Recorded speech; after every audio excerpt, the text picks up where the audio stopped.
We're going to start with defining what corporate social responsibility is and talk about the flip side of that, which is irresponsibility. We'll continue on to that after we start with the first part. Then we'll talk a bit about companies' motivations to engage in socially responsible behavior and the costs and benefits of behaving responsibly. After that, I'll talk a bit about my current research, some of which is with Dr. Scher, related to corporate social responsibility in various contexts.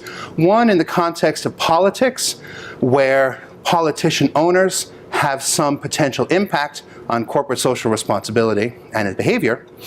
And the second within supply chains, where corporate social responsibility acts as a signal of the potential for fair treatment in business dealings. Now, most of these slides contain pictures, and they're mostly to just keep me on track during the talk. So, feel free to, not pay super close attention to them. So what I've got on the right here is Bill Carroll's CSR pyramid, and it talks a bit about the various levels at which we consider corporate social responsibility. So within businesses, the essential tension with corporate social responsibility is a desire to do well from a business standpoint, and how that, the tension that creates with doing well from a societal standpoint. So at its core, over time we've developed the idea that businesses have an economic responsibility to be profitable, not only for its shareholders, but also because there are people who rely upon the companies for their livelihood, and because doing well economically allows them to do other things. What are those other things? Well, that's when we start to move up the pyramid. Part of doing well from a societal standpoint is that we pay attention to the laws and regulations that we've set up regarding how businesses should behave. Thereafter, we start to get into the area where businesses can make use of their resources in order to do well more broadly than just for their shareholders. And this gets into more of the ethical responsibilities about which there's potential disagreement, right? So when we say ethical responsibilities, we're saying that the organization should be doing what's right, what's fair, what's just, considering not only their shareholders, but also their employees, other businesses with which they interact, and the broader community. And so this leads us to the top of the pyramid, which is where CSR rests. And it's to say, from a philanthropic standpoint, we should be good corporate citizens who contribute to our communities. Now, this isn't to say that every business engages in socially responsible behavior because it's the right thing to do, right? Although there's clearly some of those instances. And so, if we look along the various reasons that have been proposed that companies engage in corporate social responsibility, one of them is simply a matter of slack resources. We have some extra money hanging around.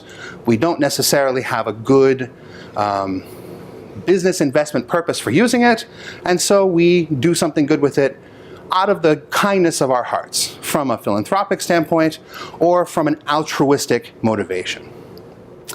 There are other companies that choose to engage in CSR because they view it as good management practice.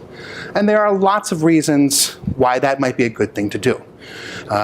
Companies that have a reputation for being good corporate citizens have been shown to have more loyalty from their customers, a better reputation in dealing with suppliers.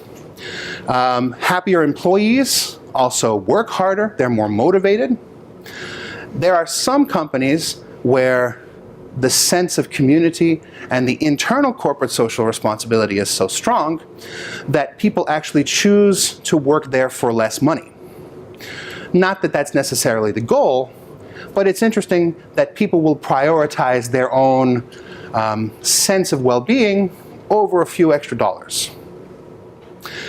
On the other hand, we have some less altruistic motives for engaging in CSR behavior. We refer to this as making amends as one of them. You've done something bad, and in order to improve your reputation, you throw some money at the problem. You donate to charitable causes, you try to offset some of the bad things that you've done with some spending. There is some risk, however, that when you do this, your corporate social responsibility can be viewed as not genuine or sort of motivated by the wrong reasons. And clearly, your motivation does have some impact on how your behavior is perceived in the community. And then you've got some folks who are thinking a bit more rationally from an economic standpoint, and who are engaging in CSR behavior now as a guard against potential bad things that they might do in the future. Building a reserve of goodwill with the community and the broader reputation to withstand when something goes wrong. And if you can think about, I haven't given sort of the companies much thought, but especially these days, for example, you've heard a lot in the news about people who've engaged in some of these bad sexual harassment or sexual misconduct. And there are people you might look at and say, I knew that person was bad, I knew they were doing things, or they've done bad things before, and this is the 6th, 7th, 8th strike. On the other hand, you might see somebody who has never done anything, has a pristine reputation. That person might be better able to withstand the accusations. From a company standpoint, it's a similar sort of motivation for engaging in CSR. Protect themselves from any future accusations. So when we consider this from an accounting standpoint, the term that we've started to talk about over the last bunch of years is the triple bottom line. Now, traditionally, when you think of accountants, you think of profits. That's the bottom yellow portion of the diagram. Basically, economic variables. We're dealing with perhaps trying to make processes more efficient so we can lower costs, doing things to increase the revenue, so that at the bottom line, and literally we call it the bottom line because when you look at an income statement, it's the bottom line. It's got the two numbers underneath, the two lines underneath it, bottom line. However, the triple bottom line considers more than just profit. We consider also the people and the planet. We do this because there's a growing sense, I would say, that businesses need to operate in a way that's sustainable, not just because it's the right thing to do, but because it's going to allow them to achieve long-run profit maximization. All of these things are potentially viewed as feeding into each other. So when we talk about the people, as I said with the previous slide, it's not just the people who own the company, the shareholders. It's not just the people who work for the company, the employees, but it's the people out in the community who are affected by our actions. And with respect to the planet, making sure that we protect the resources that we're using so that we can make sure that they're there for us to continue to use in the future. Now, you can approach dealing with people or planets from the business case view, which is to say, what we started with in the first slide, right? We treat our employees well because happy employees work harder, do better work, stick around longer, saves us money in the long run. You can also approach it from the ethical case, which is to say, we treat employees well because it's the right thing to do. Regardless of which direction you approach it from, you end up in the same spot. So I think part of the motivation for this talk is simply to draw your attention to the fact that however you approach it, you can find some reasons to engage in socially responsible behavior. And then again, from the planet standpoint, regardless of politics, if a company needs water to operate, they need to make sure that that water is there. And so protecting it makes sense, both from the business case and from the broader ethical case. Now, this doesn't mean that we should just engage in CSR willy-nilly, right? We should just, throw some $1 million at something without thought. CSR has a reputation for being costly, which is why there's some question as to whether companies are obligated to engage in the CSR behaviors. So over time and research, we've come to some conclusions about what sorts of CSR activities are most beneficial to businesses. So literature has divided them into these three basic theaters, they call them. I'd say sort of groupings. So far, we've talked a bit about the philanthropic case, which is to say we donate to our community, we give back in an effort to build some reputation, and from an ethical standpoint, because it's a good thing to do. There are other socially responsible things that we can do, which enhance operational effectiveness. Intel, the microchip manufacturer, has developed a system of water recycling inside the plant, which has the effect of improving their operational effectiveness. In order to clean circuit boards, you have to have water which is exceptionally pure, right? Because you're dealing with very, very tiny components, and any impurity could potentially stick to a piece of the circuit board and ruin it, or stick to a piece of the chip and ruin it. So it's very costly for the company to take in water from the outside, clean it to the appropriate purity, and then use it in production. So what they realized is by using that water that they've already gone to the effort of cleaning, and then recycling it, cleaning it when it's already pure, they can, one, avoid some of the costs of cleaning it in the first place, because it's much cleaner after it's been used in the production process than it was when it initially came in the door. So they're saving on the recycling costs, but also they're avoiding sending out contaminants which may come from washing these circuit boards. They're avoiding sending that back out into the world. The cost-effective thing to do, but also the side effect, or perhaps a secondary benefit of being the right thing to do. And if you look across a variety of companies, you can see places where this type of CSR is going on. The adoption of solar, wind power, and other kinds of renewable energy fall into this category as well, particularly since the cost to utilize those have declined to the point where it's cheaper to use them in some places than the regular energy system. And then we have a third category of CSR, which is developing a model of business which is specifically designed to address social issues.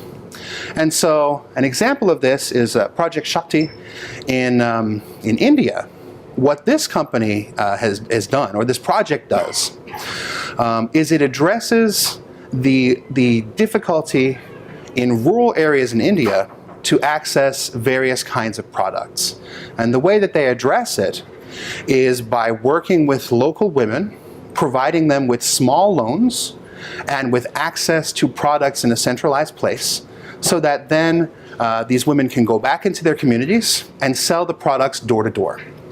They also provide training and salesmanship, dealing with inventory, basic accounting skills, so that they can keep track of everything that they're doing and determine good selling prices, how much they should be paying for these items. All of this allows these women, on average, to double their household income, and provides the people in this region, in the various rural regions, with the opportunity to access soap, clean linens, all sorts of products that they would have difficulty getting their hands on without this business. It's a win-win for everybody. And at this point, there's over 65,000 women who are participating in this program throughout India. This is an example of a business that's specifically set up to deal with a social issue. doing good allows this company to do well for itself. All right? So, having talked a bit about the good things, let's talk about the bad stuff. Why is it that companies should avoid socially irresponsible behavior? Now, I'm going to look to my peers in the audience as opposed to the younger folks. Anyone tell me what this is? Anyone remember this? The Ford Pinto. How many of you younger folks have heard of the Ford Pinto? All right? So you covered this in marketing class, right? So I assume it was marketing class, but sometimes it comes up in other places. So the Ford Pinto, my family actually owned one of these cars. For the time, very stylish, very cheap. Maybe very stylish is a strong word, but it looks good to me, right? But very, very affordable from Ford. Met a real demand in the marketplace. Of course, if you hit it in the back, blows right up because the fuel tank was located in the back, right? Now, you can address this issue, right? Because the company knows that this issue exists before they send this car out to market, right? They know this is a problem. So you can spend $50 million to fix it, or you can spend $121 million to fix it. Who wants to spend the $50 million? See, a few folks. Who wants to spend the 121? Who wants to spend no money? No money. All right. Well, let's talk about the implications here, right? You don't know that you don't have the option to spend no money, right? But what's the difference between the two? The $50 million is what the majority of you chose to spend, unbeknownst to yourselves. The $50 million is how much Ford estimated they would spend to settle lawsuits related to these cars blowing up. $50 million. The $121 million, 121, that's what they estimated it would take to fix the problem and retrofit these gas tanks with shields to protect them from this problem. Clearly, the company chose the first option. Now, if we look at this, going back a couple of slides, if we look at this from the bottom line, the profit potential, and you think just about that $50 million, it might make some sense to you to do nothing about it. Let it go out, take the hit in the lawsuits. But what people forget is the other costs that come along with doing nothing about this. Ford's reputation in the marketplace was dismal for many years after this. You could find cartoons, people joking about if any Ford is going to blow up on them. And that has an additional impact on the bottom line, which can be difficult to quantify when you're starting to plan your operations, plan your response to these problems. And so one of the side effects of behaving poorly is that life is a repeated game. Business is a repeated game, as we say in economics. You don't interact with people just one time, you interact with them multiple times. And the people are not going to keep purchasing things from companies who don't treat them well. Right? And so that's one potential downside here. Now, this is a problem that directly impacts people because they might be in a car that blows up. But what about the scenario where you've got these actions that negatively impact other people's lives, but potentially not your own? It shouldn't necessarily, from an ethical standpoint, become more tricky, and yet it seems to when we look at the way people behave in business. During the 90s and 2000s, Nike had a significant scandal. It lingered, a good 15 years. At least through 2006, they were still trying to put out press saying, oh, look, we're behaving more responsibly. And the scandal was related to their utilization of child labor in other countries, right? In the factories that they were producing in Asia, there started to be more regulation, wages were rising, and so they started pushing their suppliers to produce in areas where labor costs were lower and regulation was lower. Places like Indonesia, Vietnam, at that point China, although China is increasingly becoming a less cost-effective place, precisely because they're paying more attention to the consequences for their people. And so you have photographs like this coming out in the news. And I chose to use photographs deliberately because I think that this makes more impact than any words I could have. Any of us could put ourselves in this situation and be this young person sewing soccer balls, in some cases for 14 cents an hour, which is even well below the Indonesian minimum wage at that time, right? And once you start to put yourself into that position, it becomes a bit more obvious why there should be some altruistic component to things, right? Because when we go to stores, we see these low prices. Low prices don't come out of nowhere, right? People don't sell things at a loss. What happens is you find some place to produce. You might find children, or you might be like Apple, where you've got a bunch of people, your workers in a factory. The factory workers live there. They're forced to work extra overtime. Forced, not given the opportunity to, until you have a crisis on your hands. You've got people setting themselves on fire and burning themselves to death in protest. Someone like this, displaying a sign like this, could be putting his life at risk, just to get out the message that the business practices of Apple or potentially Nike are having a negative effect on other people's lives. And so when we think about the cost-benefit analysis here, of course we're thinking about profits, right? But we also need to be thinking a bit more broadly, beyond what's impacting our own lives at any moment. Behind every low price could be something like this. You would think that after 30 years of child labor scandals, that companies would get the hint. But just 5 or 6 years ago, in the German press, there was an expose about IKEA and its rug manufacturing, because it outsources all of its products to various companies around the world. And it was sourcing a lot of its rugs from Bangladesh.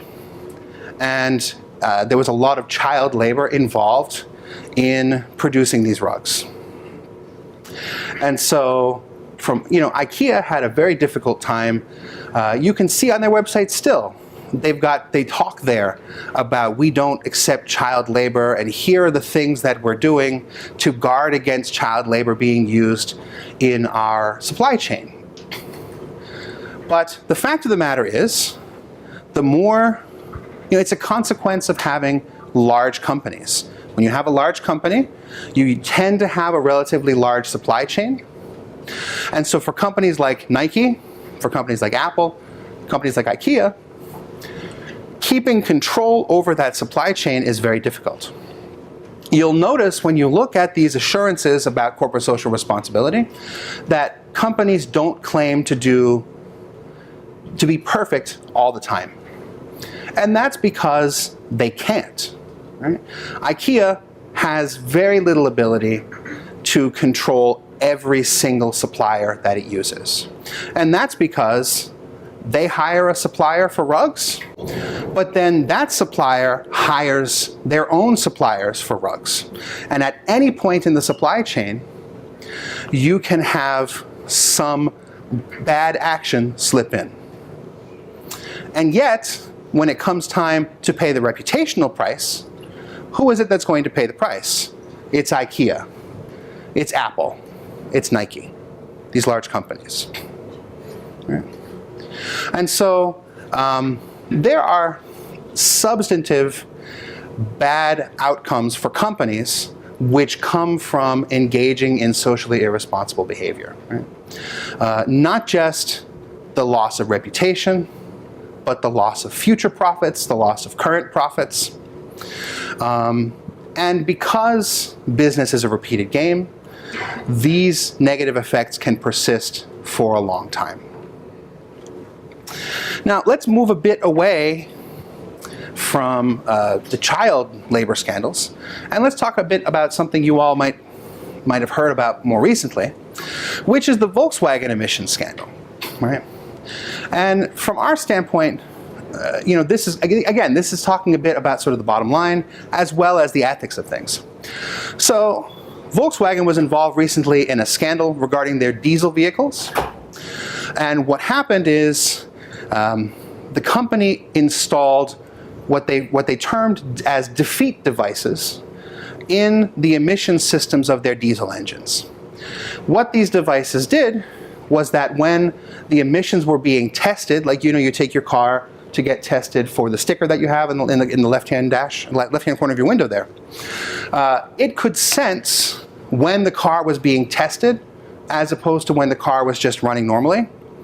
And when the car was sensing that it was being tested, it changed the operation of the engine to emit less of these pollutants, so that these vehicles could pass the emissions tests and basically be sold here in the US as safe cars. Now, I'm not sure how much money it cost to develop a defeat device like that. It was probably less effort than it would have been to actually fix the emissions problem. You can bet on that. Otherwise, they would have just fixed the emissions problem, right? So they clearly did the cost-effective thing. And yet, there are a number of negative outcomes that happen here. Some which are less obvious than others, From the standpoint of society, the reason that we've moved from diesel fuel to unleaded gasoline is because of the negative effect that lead in the atmosphere has on people. Right?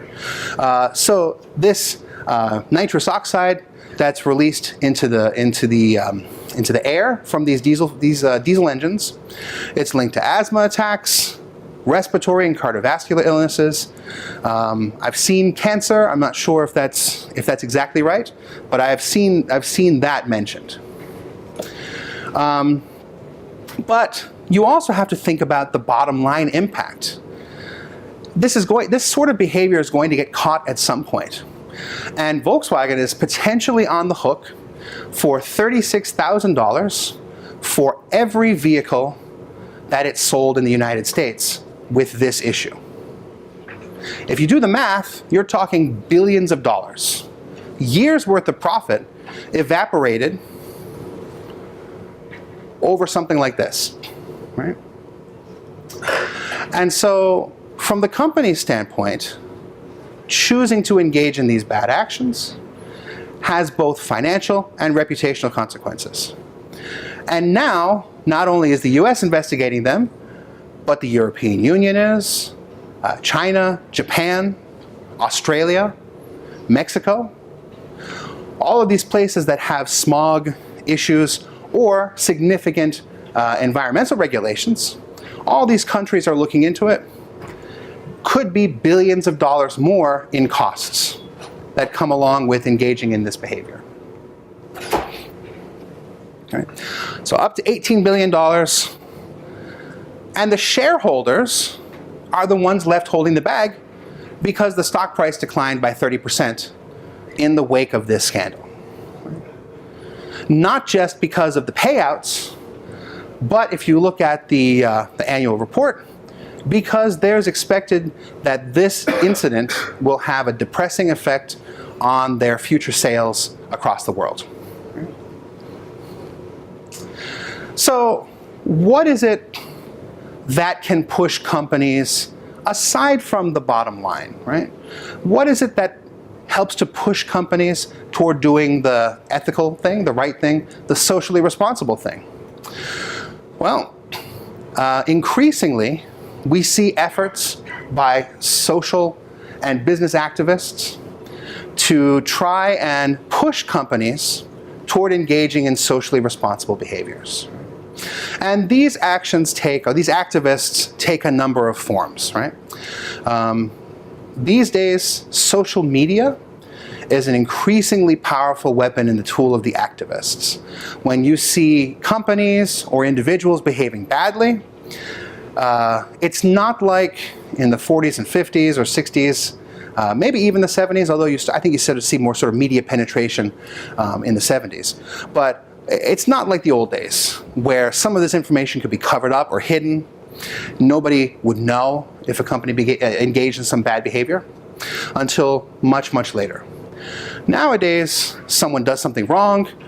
Employees who are subject to unfair treatment issue firing letters that go viral on the internet.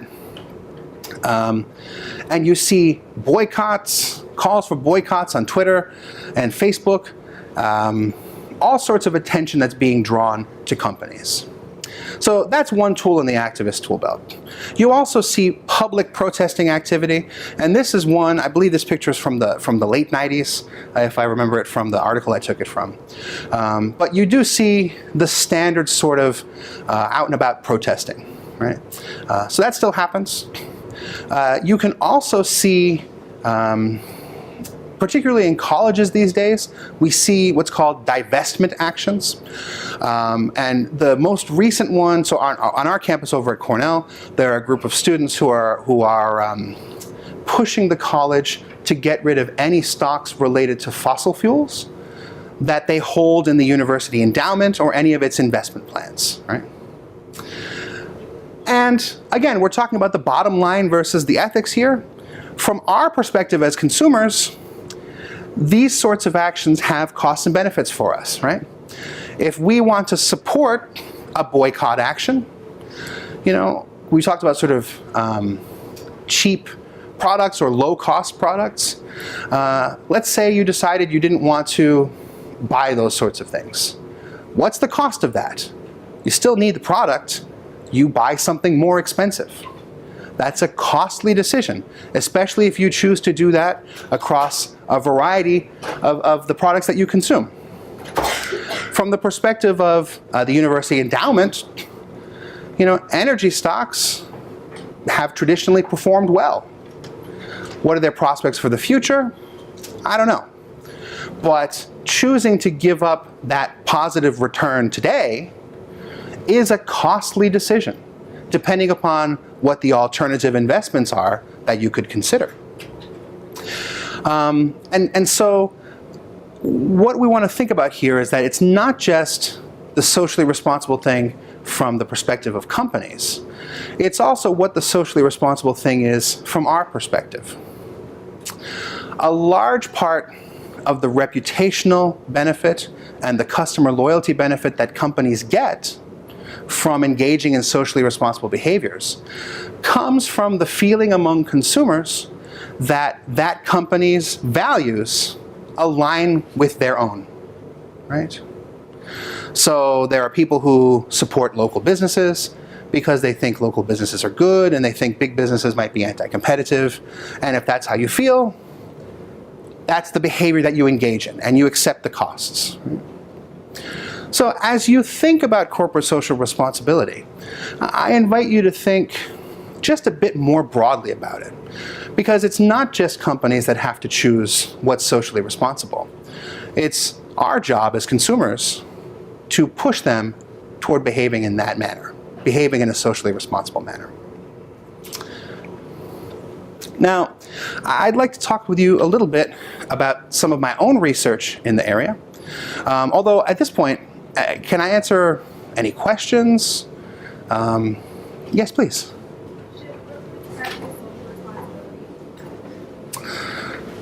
Well, I think the answer to that is complicated. I would say yes. Would you repeat that for me? So, I would say yes, But of course, I study corporate social responsibility, so I put a lot of value in that, right? What I would say is, any company, if it tries, can find some socially responsible action that aligns with their values and that fits their business needs, right? So I would say yes, and that's why. Now, the broader question of should they be philanthropic, should they be altruistic, that's not for me to say. That's for the company to say. But I think the answer to your question is yes. Any other questions? All right, so if any come up, just feel free to chime in. Let me talk a little bit about my own research. So, my own research around CSR stems from the managerial decision-making perspective. And so what I'm interested in is what prompts companies to engage in CSR, right? As opposed to the cost and benefits part. I'm more interested in the motivational part. So right now I'm doing some research. We're just about to submit this paper to a journal on politician equity holdings and corporate social responsibility. So, generally speaking, why we're interested in this is there was some recent, I would call it a scandal, but I don't know that everyone would use that word. So let's just call it issues. Some recent issues in Congress where we see some senators who own stock in medical device companies and then went and changed some regulations that positively impacted the medical device manufacturer and, by extension, increased their wealth, right? Made them some money. So I said, how does that process work? And so what we did was we went to the Federal Election Commission disclosures that are required by politicians, and we took a look at all of the disclosures for the last 15 years related to the stocks that they own in individual companies, right? And there are a lot of ways that you can own stocks. Some of them are sort of passive, where you buy like a mutual fund and you don't really know what you're getting. But some of these politicians, many of them in fact, they invest in individual companies. And so what we said is, what impact does that politician's presence as a shareholder have on the company's CSR behavior? And we had sort of conflicting thoughts about this. Today we've talked a bit about the reputational impact of corporate social responsibility. And so we said, you've got this well-known public person who's a shareholder, and that information is disclosed to the public every year. So we would expect the company to be scrutinized more because that politician owns shares in the company. And so because the company is expecting some additional scrutiny, we would expect them, because of that insurance view of CSR, to engage in more socially responsible behavior because they're going to expect some additional scrutiny. On the other hand, there's a strong literature that talks about political connections and the bad things that they can do as side effects within companies. And from our perspective, there's a whole literature that talks about when politicians own shares in companies. And the idea is that when a politician owns a company, it establishes a weak kind of connection. And I don't mean weak as in not powerful, I simply mean weak as in not formal, right? So an informal connection where there's a signaling effect that the politician has some positive disposition toward you, and because of that, might engage in some behaviors that would benefit you. So that's one possible explanation here. The politician is signaling that they're going to do good things for the company. Additionally, just like we talked about with the healthcare stocks, these politicians have an economic incentive to act on behalf of the companies that they own, because doing so will make them some money. And so, based upon the literature that we saw about political connections, there's some possibility that companies might engage in some more bad behavior or more irresponsible behavior with the expectation that the politician can help protect them or can help change regulations to make that behavior acceptable.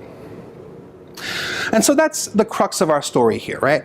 Politicians own companies, and then we look at the impact on the corporate social responsibility. And what we find are some interesting, at least to us, some interesting effects.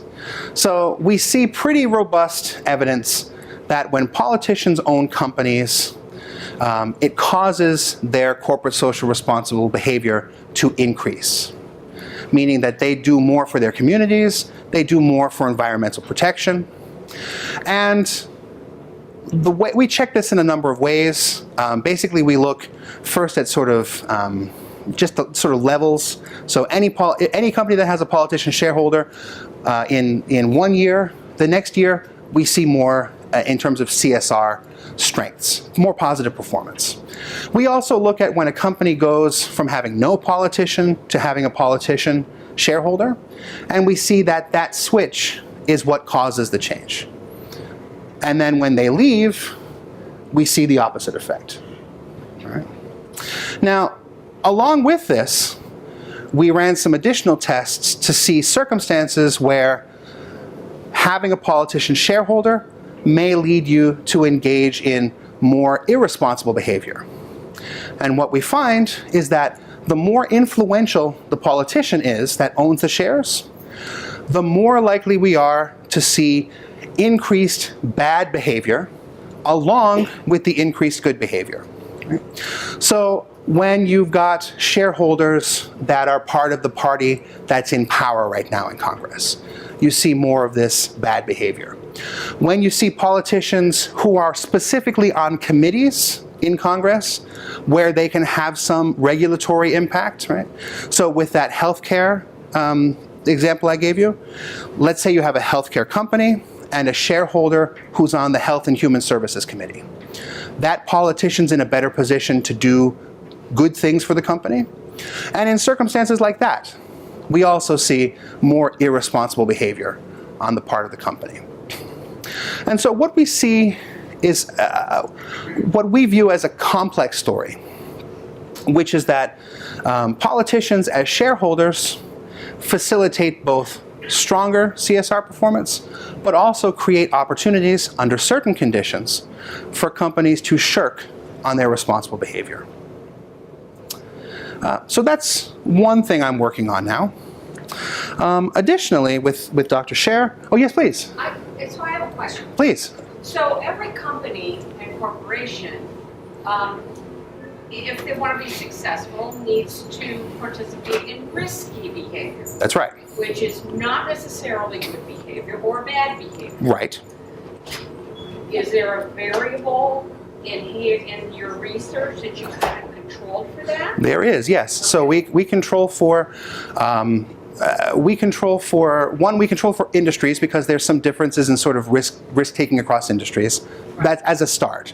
We also control for a stock beta, which is sort of the overall risk relative to other firms in the marketplace as another part. And then we look at the complexity of the firm by looking at sort of how many business segments that they have. So we try to control for that sort of alternate explanation in several ways.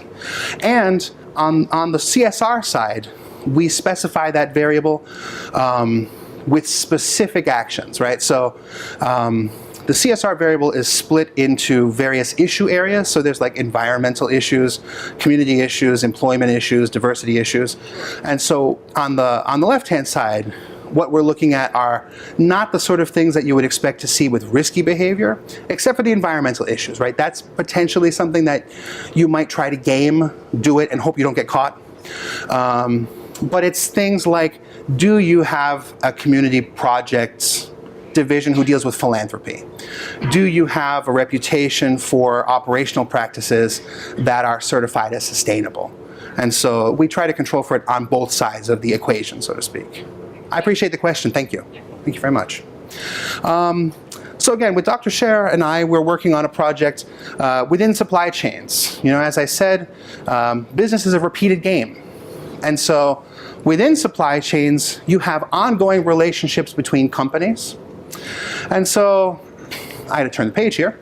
The basic premise we're working from here is that companies that engage in positive or good socially responsible behaviors are signaling to the marketplace that they will treat people fairly, right? So it triggers what's known as a fairness heuristic. A heuristic is simply a simple decision-making model. So from the perspective of a fairness heuristic, you see positive CSR, you think they've treated other people fairly in the past, and therefore will treat me fairly. And because of this, what we find is that when you've got when you have customers who have a reputation for strong CSR, their suppliers are more willing to work with them in mutually beneficial ways. So what this creates is longer and more durable relationships. And especially in these supply chains, losing a customer can be a really negative thing. For like Walmart, for example, there are some of their suppliers who Walmart is their only customer. Losing that customer for that supplier is an existential threat. We saw something like that recently with a company that Apple brought on to produce I don't know if it's called Gorilla Glass, but it's something like Gorilla Glass. It might actually be Gorilla Glass. But Apple simply changed their mind about including that glass in the iPhone 7. Company had to declare bankruptcy the next day, right? Because all their business is tied up. So this is not a trivial issue within supply chains, right? The idea that the company is going to treat you fairly is important to everybody. So we see longer, more durable relationships. We see better cash management, which means that the company is better able to rely upon the customer to pay them on time. Also, we see a willingness to engage in what's called unilateral investments, meaning the supplier is making an investment, but the customer is not. When you see more CSR on the part of the customer, the supplier trusts them more and is willing to make investments in the relationship even when the customer doesn't. That's a substantial benefit to both parties, particularly in light of these more durable relationships. It also promotes more information sharing and coordination, which helps to increase the profitability of the supply chain. And all of these things mean more profit for both the customer and the supplier. Right? So certainly, there's a way here for companies to do well while doing good. Right? Please. So, I don't know if I'm conceptualizing this right, but I can imagine a connection with supply chains sort of distributed. You're dealing with a number of people who are supplying things to you. Sure. And other supply chains where somebody's supplying to somebody who's supplying to somebody who supplies to you. Sure. I'm wondering if there's a social modeling impact where if the end company is engaging in CSR, that can heighten the probability of an earlier element in the supply chain also acting more fairly or engaging in higher practice. So, I think that's an interesting. I think that's an interesting observation. So, I will say, in terms of what the kinds of supply chains that we're looking at, we're simply looking at dyads. So it's just one supplier and one customer. I could absolutely see a circumstance where you see that sort of modeling transmit through a system. I think testing that empirically would be difficult, but I'll have to give that some more thought, because I could absolutely see that being true. I know that there are some papers that talk a bit about that, although I haven't read so many of them. But I appreciate the thought. Thank you. So basically, this is how much I've got. How are we on time? Doing great. Yeah, we've got plenty. Oh, plenty of time. All right. So basically, this is the end of what I have in terms of prepared remarks. I wanted to give you all a chance to, ask questions or make comments or anything. I could please dive in. What got you first interested in the corporate responsibility? Sure. So, my industry experience is in banking, and there are two things. So one, I worked in banking I worked in retail banking as a mortgage underwriter from 2004 through 2007. Now that, I see some smiles on people's faces, right? It's all your fault. It was, well, so I didn't work for that sort of, right? I worked for GE, but with that said, I remember sitting, so I actually left that industry when the housing downturn started. And I remember sitting on telephone calls and listening to people, and you would hear these like once in a lifetime. When I went to my PhD program, I told my advisor some of these stories, and he said, "You're lying to me. Those things didn't happen." And I said, "They absolutely did happen. Luckily, somebody who actually worked in my division showed up to be a professor there 3 years later and verified my stories independently." So I feel, I feel good that my advisor eventually believed me, but not good about the stories that I heard, right? And you saw irresponsible behavior throughout, if you can think of banking as a supply chain, throughout the supply chain. Customers lying about how much money they make because they have the opportunity to do so. Brokers taking advantage of the customers and home buyers just because they want to make a few bucks. Underwriting companies selling loans that they know eventually are not going to perform. And then the investors who buy those loans packaging them up into securities that they knew were not going to pay for the investors. And seeing that sort of, I would call it sociopathic behavior, right? So literally in the strictest sense of the word, sociopathic behavior, really got me interested in it. So I would say that's the major driver of my interest, is just seeing this behavior. Please. Hi. Hello. I would want to, have you addressed the whole Citizens United issue from a political standpoint?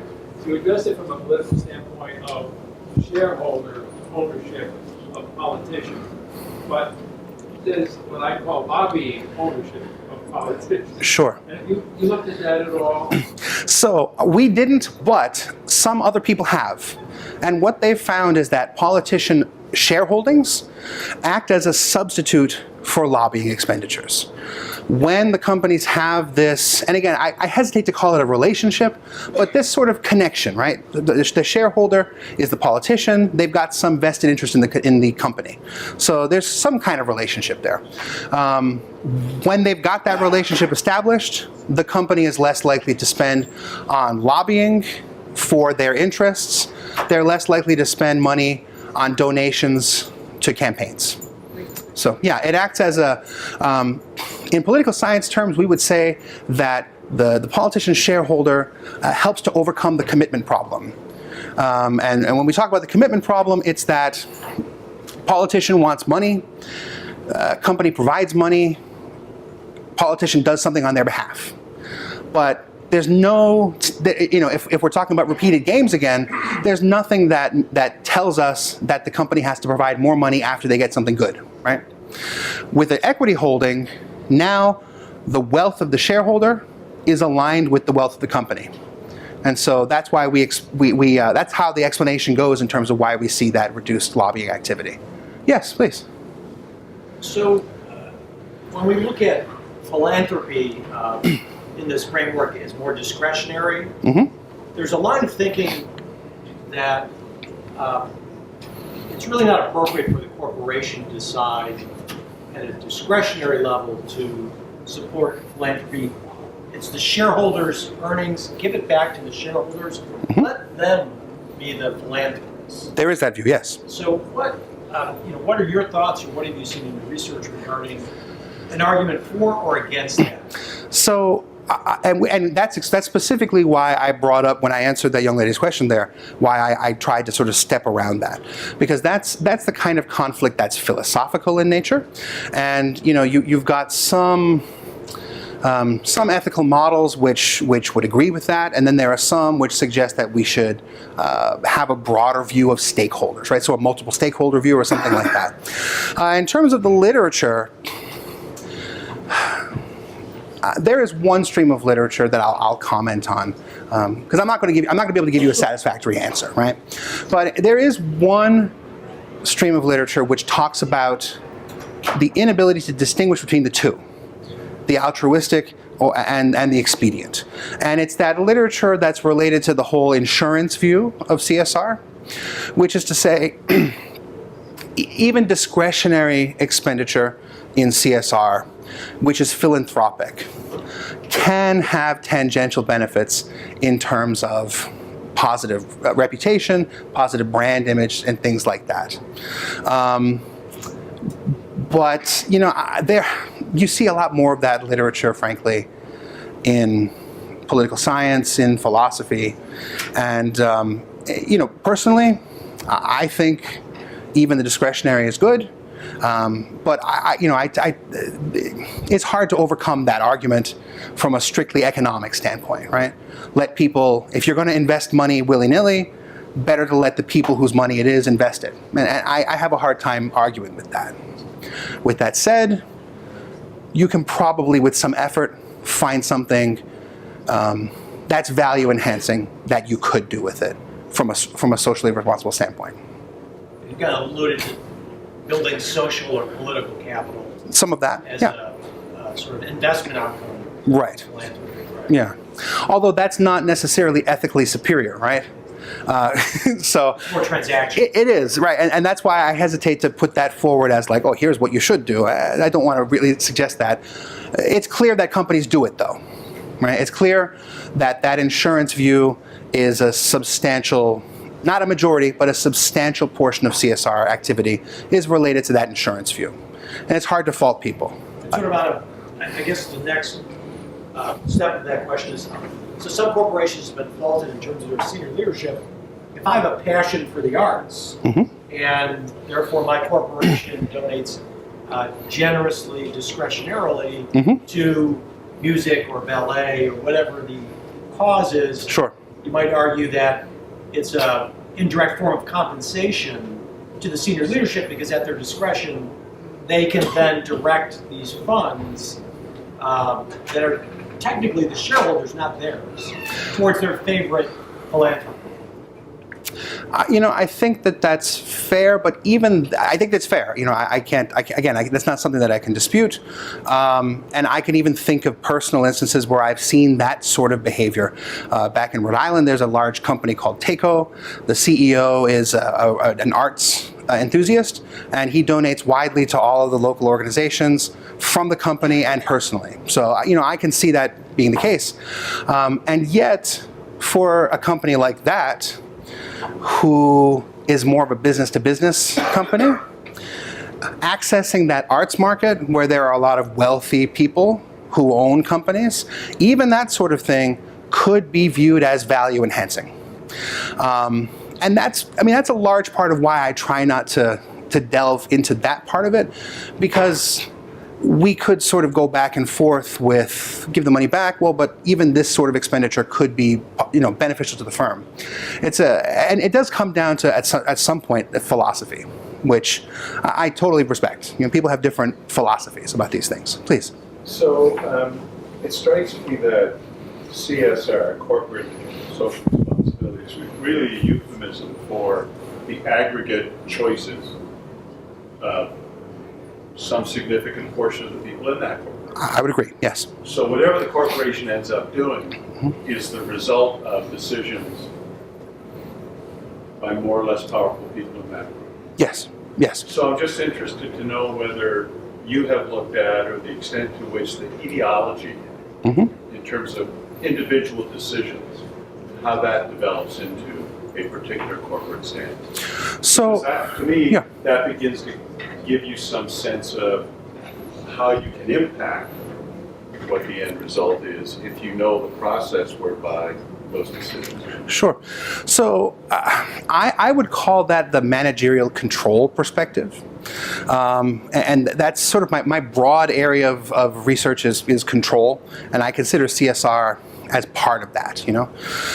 So there are a wide variety of literatures that talk about environmental and cultural controls and the impact that they have sort of more downstream from CEO and from management downward, less of it sort of going upward, although I think that's probably where you would focus your attention, because any bad behavior that you see sort of at the bottom of the organization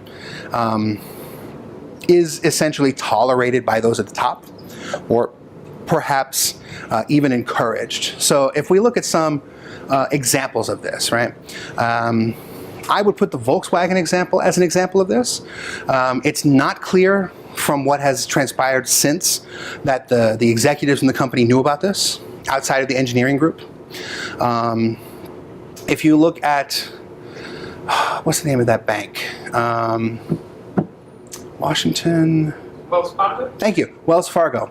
So Wells Fargo had all of those fraudulent accounts, right? And essentially they fired mid-level managers, and yet it seems clear that the upper level management and possibly the executives also encouraged that sort of fraudulent behavior to meet financial goals. And so I think from a control perspective, one of the ways that CSR flourishes in an organization is when the employees they internalize the values of the organization, and the management models those. So you talked a bit about social modeling. I would say within the organization, that's a way one way that it flourishes. In some research that I have related to honesty, we identify what we call a contagion effect of dishonesty, where if you're signaling through your, what information you provide, that dishonesty is rewarded, you see an immediate and almost irreversible decline in honesty amongst your employees. And we did it in a repeated experiment form, but literally it was observe the lying, poof, plummets. And it doesn't matter whether you just highlight the potentially lying behavior. Even if you just provide everyone's behavior and people can see lying, it declines. Takes a little bit longer, but it drops and it stays there. And so I think that's some supportive evidence for what you're talking about there. Yeah, absolutely. Please. So this is more for social corporate responsibility. It's fine. More conceptual. Okay. Is there a way to move towards legal action or like organizations such as like OSHA that could almost regulate companies that responsibility? So this is where we come into what you and I were talking about here. And I'm sorry, what's your name? It's Smith, Heuristic. All right. I assume Professor Smith? Professor Smith, right? So what Professor Smith and I were talking about. In order to develop something like that, you would have to have some agreement about what constitutes socially responsible behavior. And what I think you'll find is that there's wide disagreement about it, right? So if you look, again, and I didn't want to make a presentation here that's like, here's 15 papers and here's what they say. That doesn't really intrigue people. But when you look at this literature, you see a lot of disagreement about how profitable engaging in CSR behavior is, right? And so over time, that's how we've emerged with some best practices, like the sorts of things that I talked about there. But there are clearly organizations which would look at those best practices and reject those as appropriate behaviors. So I think in our current economic environment, I don't think that's possible, as much as I wish it were. Please. So then, I think you're suggesting that corporate social responsibility may be philanthropic, may have some benefits, but is never altruistic in the true definition of altruism? So I don't want to go quite that far. I would say very infrequently, right? And so you think about someone like Warren Buffett, for example, right? He drives a really hard bargain in the business world, right? And yet when he passes away, all of his money is going to charity. He's not. It just that's what's happening. It's not going to anyone else. I don't think he has children, but there are people with children who are doing the same thing. Bill Gates, Mark Zuckerberg, right? People who are donating. They'll keep it around, and they're donating some over time, right? So it's not just waiting until they die. But over at the hotel school, we've got a fellow named Chuck Feeney who's a graduate, and he has donated millions and millions of dollars to Cornell, and he basically lives in a tiny studio apartment in New York City. Just keeps enough money to sort of live, comfortably, but not extravagantly, because he thinks that it's the right thing to do, and he supports a lot of causes. I think if I had to think of a company that behaves that way, I struggle to come up with one, right? I do think, if I turn this back on, this Project Shakti, this sort of organization, I think, is as close as you get to sort of an altruistic. I mean, there's still profit here, right? But they're clearly not making millions and millions of dollars, the people who run this endeavor. So I think that's as close as I've identified, which is why I brought it up. But no, I mean, I tend to think that it's not generally altruistic. I also think, is that okay? I don't know. Maybe that's more of a philosophical question too. To me, as long as the behavior happens, I'm okay. I don't know that that's sustainable. Right. Please.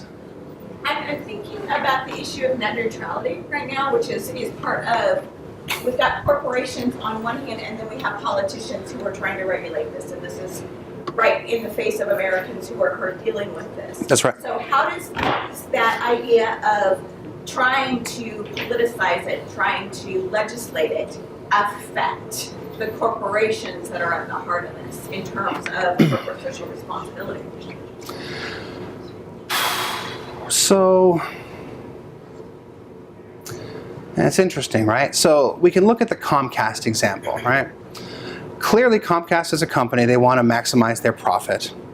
They see an opportunity to do so. I think there are probably some executives who agree, who sincerely think that doing away with net neutrality will allow them to do some good by creating sort of tiers of service packages, reducing costs for some, increasing costs for people like me who use the internet all the time and substantially, right? So I think that they truly believe, some people there truly believe that sort of thing. And yet, the day before the net neutrality vote, they were committing to behave with net neutrality. And then the day after the vote, that suddenly disappeared from their website, right? So what does that say about the motivations, right? I think to me, it reveals a certain profit motive separate from any desire to serve the customers, right? Now, so that's one part of it. When you start thinking about the politicians, I mean, they've got incentives too, right? The cable companies donate enormous sums of money to particularly the Republican members of Congress, because they know the Democrats are supporting net neutrality by and large, right? And so, from the politician's standpoint, it's very, I hesitate to use the word profit because it's not really profit, but it's lucrative to them to engage in this regulation regardless of what they think of it, because they have this financial incentive to engage in the behavior. So I think I can explain why it's happening, but in terms of achieving a socially responsible outcome, this is where you run up against an agreement issue. How do we determine what's the best thing to do? You've got two sides who disagree about that. And we have a dialectic process. If money equals free speech and the corporations have more money than individuals, it's not clear how you surmount that problem, how you get around it. You know, I'm not sure it's a wholly satisfactory answer, but it seems. Not sure there is one. Again, a lot of these CSR questions. I mean, this is what interests me. I think is because it's not clear that there's a right answer. It's clear that there are some answers that are better than others. In this case, though, it seems like the decision to make money akin to free speech is having some impact on the discourse around CSR, because politicians are making it acceptable to engage in certain behaviors which even more recently were not acceptable. So I wish I knew what to do about that, but I'm a mere accounting professor. So any other questions? All right, well, thank you very much for your attention. I appreciate it. Thank you.